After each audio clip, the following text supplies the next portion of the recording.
মদন মিত্র কামারহাটির জেতা তৃণমূল বিধায়ক, তাকে দেখেও তার গাড়িতে ডিম ছোড়া হলো। কামারহাটির বিধায়ক মদন মিত্র আরিয়াদহে মদন মিত্রর গাড়ি ঘিরে এভাবেই বিক্ষোভ। তৃণমূল বিধায়কের গাড়ি লক্ষ্য করে ডিম, মদন মিত্রর গাড়ি ঘিরে চোর চোর স্লোগান।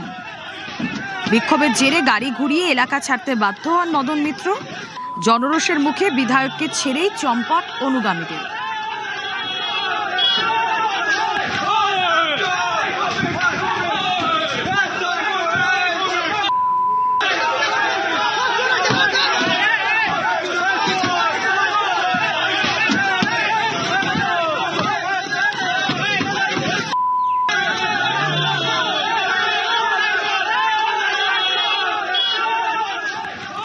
বিধায়ক মদনের গাড়িতে ডিম, চোর স্লোগান, গাড়ি ঘুরিয়ে এলাকা ছাড়তে বাধ্য হন মদন মিত্র। আর এই জায়গাতেই মদন মিত্র অভিযোগ করেছেন প্রাণ সংশয়ে যে তাকে খুন করার চেষ্টা হয়েছিল। কামারহাটির বিধায়ক মদন মিত্র তার গাড়ি লক্ষ্য করে যখন ডিম ছোড়া হলো, তাকে দেখে চোর চোর স্লোগান দেওয়া হলো, তিনি সেখানে বলছেন যে গুলি চালানোরও অভিযোগ করছেন সোশ্যাল মিডিয়া লাইভে মদন মিত্র। মদনকে পাল্টা কটাক্ষ করতে ছাড়েনি বিজেপি।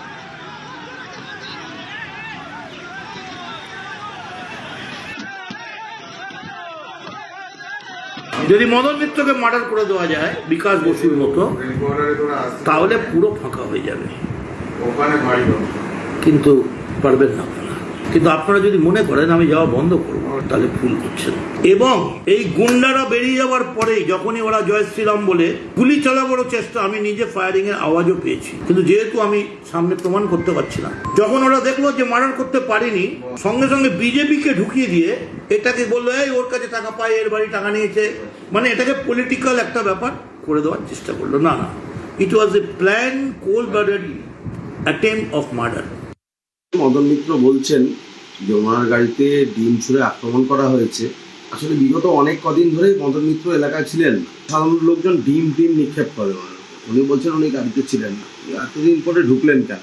এর সাথে ভারতীয় জনতা পার্টি কোনো ছেলের কোনো সম্পর্ক নেই। আক্রোশ চলছে, জনরোষ চলছে, সেটারই প্রতিফলন। চোর দেখলে জনগণ ডিম, মাছ যেসব ছুটছে, ওই সময় আমাদের কোনো কার্যকর্তা ছিল না, যা ছিল এলাকার জনসাধারণ ছিল।